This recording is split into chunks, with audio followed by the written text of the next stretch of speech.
Wishing you a very good day, students. You are welcome back. Students, today I am going to take up a very important topic of English grammar, which is active and passive voice. So, let's begin it. So, students, regarding active voice and passive voice, we will see three things here. What exactly are active and passive voice, structure of them, and when to use each of them, active and passive voice. In the next video, we will see how to convert active voice into passive voice in depth.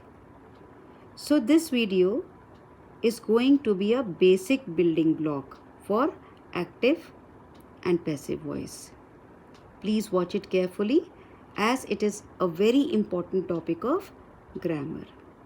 So let's get started. Now, what exactly is an active voice? Children, in active voice, the subject performs the action and this object receives the action. I'll give you an example here. I love my students. Now look at the sentence.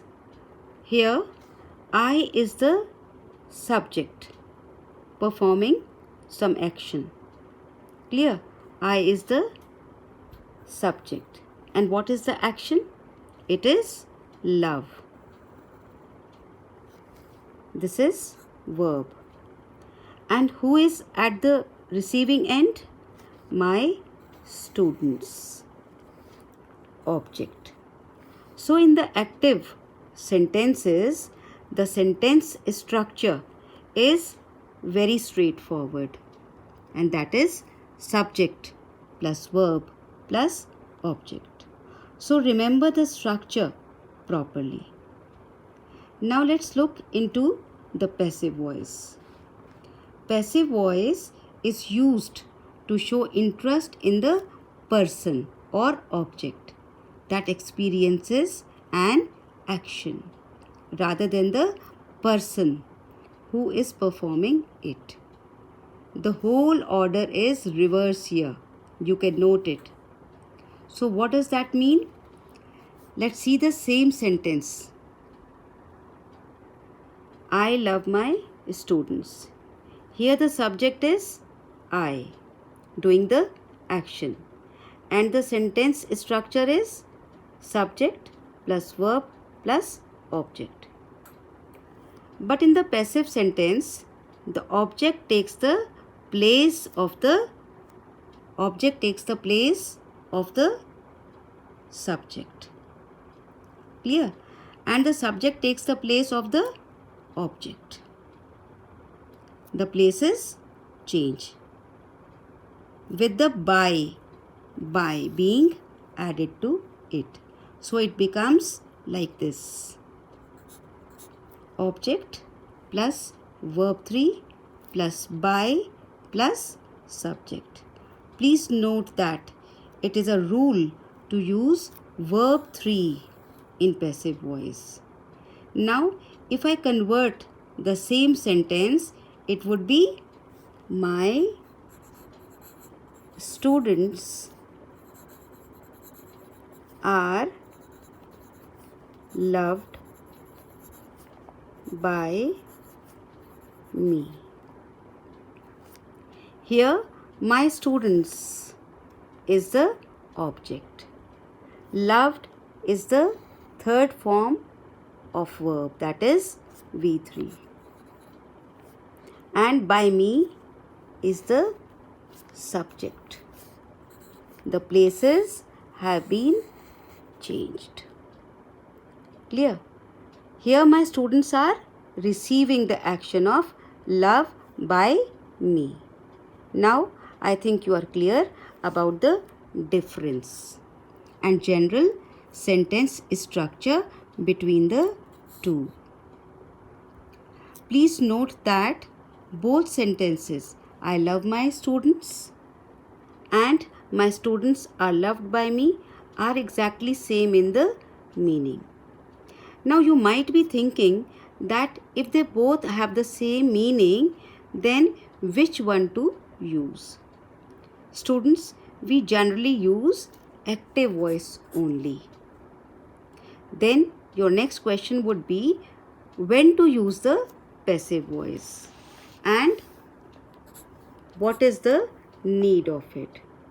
So there are two main cases when the passive voice should be used. Two main cases. Fine. The very first case is when you don't know the subject at all. I'll give you an example here.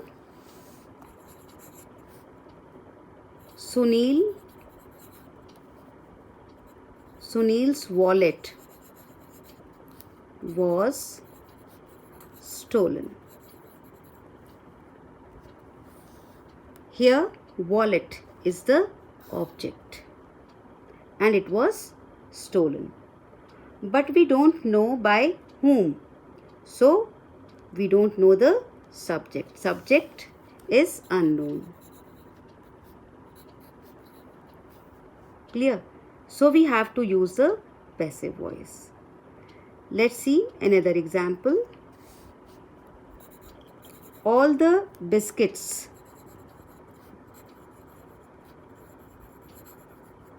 have been eaten. Here also we are not aware about the subject, that is who ate the biscuits. Subject is unknown. We do not know who ate the biscuits. So you can use passive voice here. Subject is unknown. Now let's look into the second case, the next case, and that is when you want to give more importance to the action rather than the subject who performed the action. For example, again I'll make you understand with the help of the example. A solar plant will be built in Gujarat. Here we are giving more importance to the solar plant being built and we are least bothered about the person building it, isn't it? So we are giving more importance to the actual object and the action. Fine. Action that is performed on that object rather than who is building.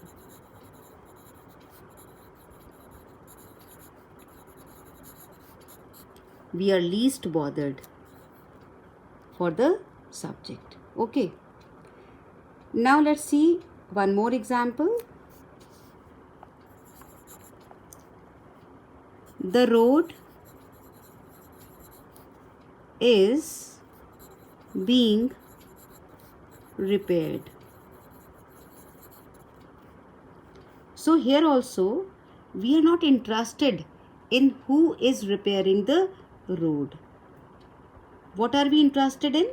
We are interested in the repair activity of the road. So these are the main two cases, this and this, when you can use passive voice.